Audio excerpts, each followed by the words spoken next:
Hi, welcome to One Word a Day. I'm Sophie, your pilot into the universe of Chinese. We are going to continue our flight in meeting another expression that's related to yesterday's, but with definitely some variation. Yesterday we talked about 息息相关. It's something, actually two things at least, who are highly correlated, that they're just coexist as if breathe in and breathe out.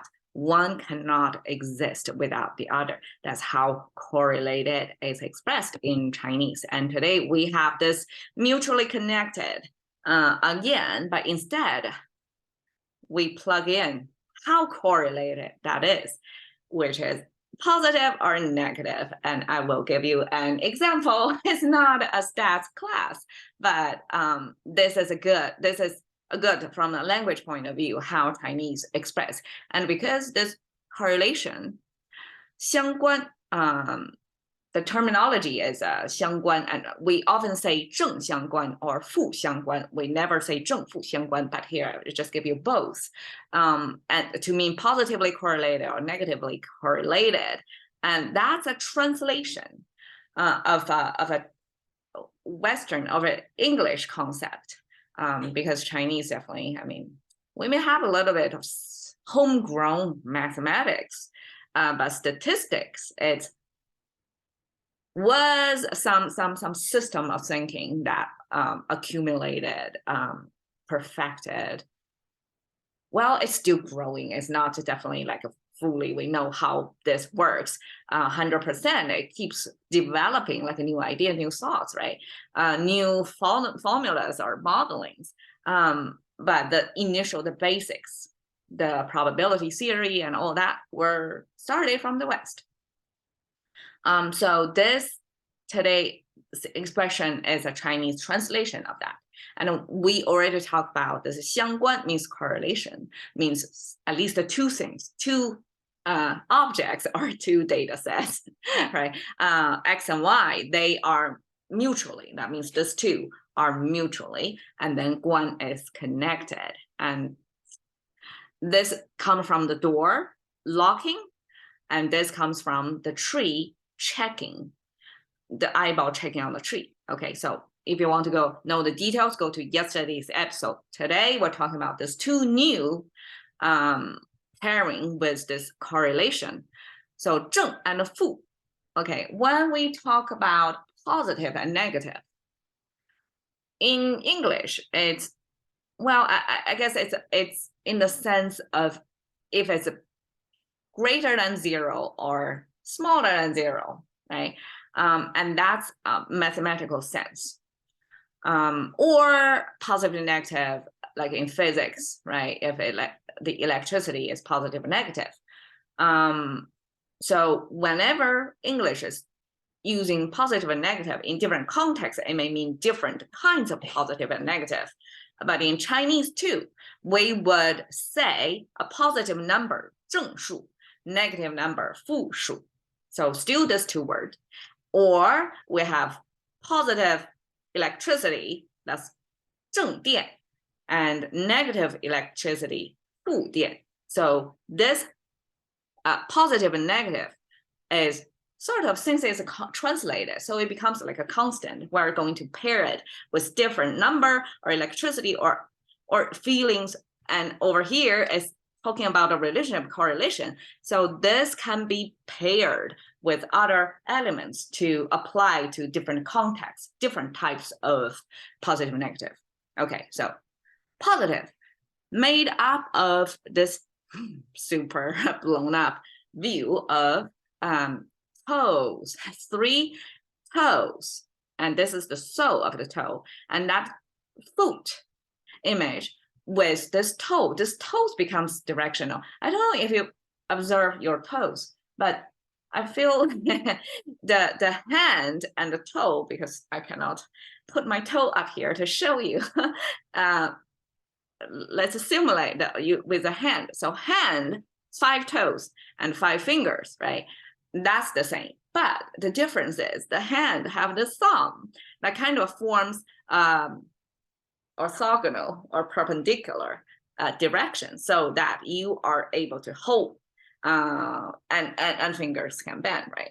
Versus the toes are simply one directional facing, and they don't have any more further knuckles on them. I mean, they may do, actually, they do can bend a little bit, but definitely not as versatile as elongated fingers do, right? And the toes do have this facing. So because, okay, it's hard to say what direction your hand face, because your hand can face different directions at the same time. Actually, we often use the hand, right? Is that this hand symbol? Or we actually often use this hand to, in the physics class, to imagine the magnetic field, right? This three-dimensional thing. You definitely can form your hand in three different directions, versus the toes is only one direction, right? Like all 5 toes have to face the same direction as the sole, or the direction of walking, like wherever you're going, that's where your toes are facing. So this toe positioning become like, or in the same direction as the walking direction. And then the top horizontal line, oftentimes it's the sky. In this case, it means the target, the end, the finish line. So this toe is orienting, facing perpendicular directly toward that finish line. And that means you are oriented toward your goal without a detouring or digressing, right? So that becomes kind of a square. So 正 in Chinese, the first original meaning would be to be square, like facing squarely toward the goal. And because of that, I guess the language translator, when we have this positive, negative concept from English in different contexts, right? Physics or math, it's different. So when we have that comes in, this character was picked as the barrier of the meaning of positive, I guess, is because when you orient, when you're squarely facing the finish line, that means you're making positive progress toward the finish line. You're not going backward. You have to like accumulatively progressing toward the goal. So the like directionally, it's always the positive, always toward the goal, not away from the goal. So that's how I view this positive, this square image was picked as the representative of positive meaning. And also I want to point out this square, if you notice, if you try to write it, so we have 1, 2, 3, 4, 5. So 1, 2, 3, 4, 5. So it's, if you see the contemporary Chinese, traditional ones, this is like 1 because this toe have to grow from the sole, right? It's one entity. Versus the contemporary, it's even simplified Chinese, is even make it even simpler. It's just a bunch of squares in a perpendicular relationship, right? It's one on top of another. It's kind of a structurally built in a certain way. That's perpendicular, perpendicular, perpendicular. And it happened to be 5 strokes. So when English accounting stuff, right? Teachers will do this 1, 2, 3, 4, and 1 horizontal line to mean, okay, that's 5 of them, and repeat, right? So it's a 4 vertical line connected 1 horizontal line. In Chinese, we just write this 正 character, and this happened to be 5 strokes, and it's kind of square. It's easy for the eye to distinguish. That's just a side tip of what this word was used before, besides being the square and the goal orienting, and then eventually take the meaning of the translated meaning of positive.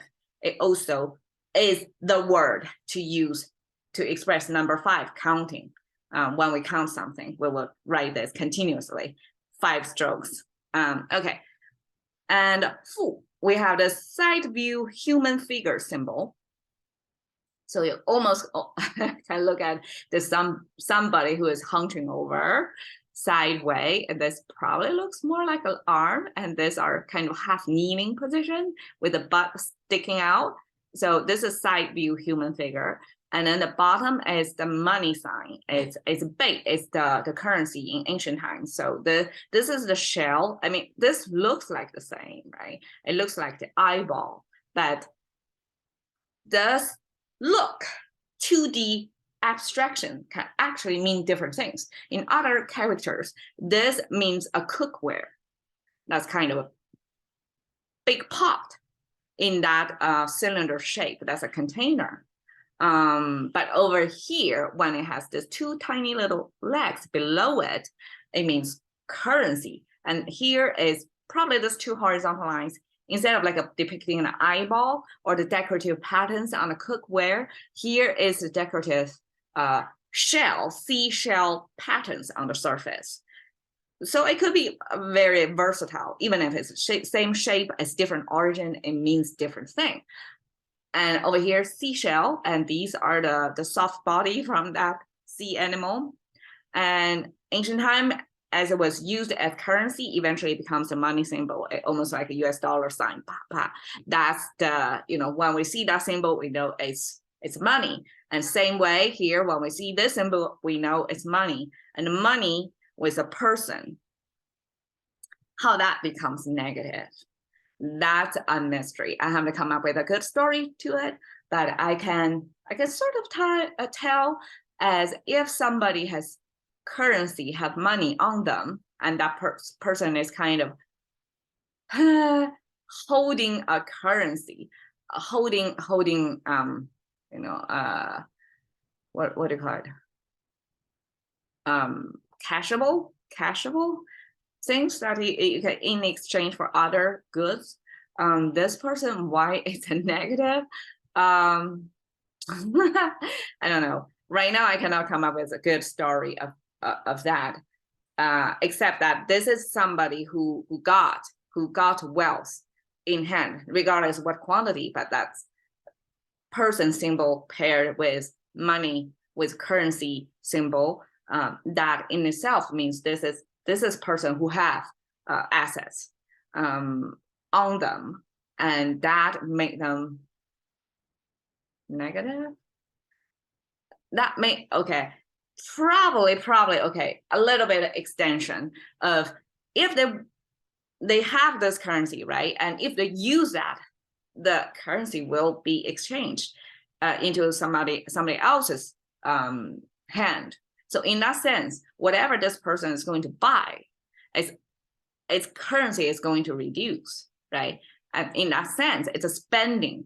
So this is spending act of you carrying currency and you're spending it, that's a negative in your balance sheet, right? So because it's a spending. So that's a little bit stretch, but this money going out then becomes this guaranteed negative. I guess over here we can all even speculate that Chinese as a culture, probably they are not big spenders because it's connected to negative meaning. But okay, as a contemporary Chinese user, that never bothered me. I never even bother to look at, okay, what this symbol means and what this means. I know this is a seashell, but seashell, I know sort of, that means money, but what is that is unclear. And why does something related to seashell have anything to do with being negative? That's even further beyond my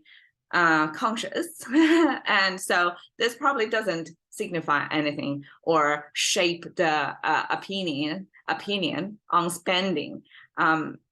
This is purely my imagination. Why spending your currency means negative, and if that can some sort of influence your behavior as a consumer, because that's not encouraged, and that's guaranteed how your assets go negative.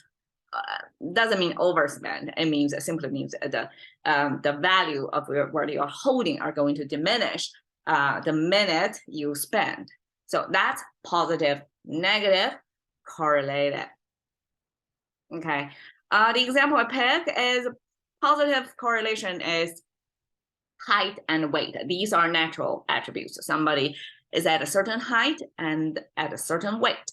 And you can see it's positive correlated if you plot them in the scatter plot, and somebody who is taller is more likely to be heavier than the shorter person. That's just common sense, right? You simply have higher, more in one dimension, and most likely you are going to, your weight, because your weight is hold on the height, right? So once your height increase, most likely your weight increase as well. Even if there's another dimension that's measured or controlled by this BMI, body mass index, like how, how horizontally this person develops or grows, that is another factor. But overall, that's why you see the dots are not like all line up in one line, right? So it's a scatter, but it's the overall relationship is the taller you are, the chances are you're more likely to be heavier than someone who's shorter than you. Okay, and then the negative one would be, I think this is not exactly true, but I guess we can sort of imagine it. So kilometers run per week. The longer you run every week, most likely your weight are going to be lower. And from here, this chart, it looks like it's a downward trend. That means it's a negative correlation. The further you run, the lighter you are. And in a sense, probably it's true, but again, there are other factors at play here. So it's not absolute thing, but when we have a lot of data showing one graph, we probably can claim that. But over here, it's not that many samples. And besides, there is a big outlier over there. So it could be just a sampling of among this group. It shows a negative correlation. But overall, like I don't really see this as a rule of thumb. Like I don't run that much every week, but and I don't know, like that would determine my weight, right? I mean, there's a correlation, not causation, yes, but determine in the sense of that highly as a possibility to explain my weight at a certain number, right? So I don't see that really as a strongly correlated. But here is simply because both involves weight and with another factor, and one is definitely a positive correlated. Given how many data we have on this chart, we can confidently say that's the case. And here is a possible correlation given this this few examples over here. It may explain a little bit of that. If you run more, you lose more weight, and therefore you're lighter. It could be, but it really it's very limited view on that one. So there we go, positive and negative correlation, 正负相关. Cash into the currency of thinking by one word a day with Sophie. See you another day.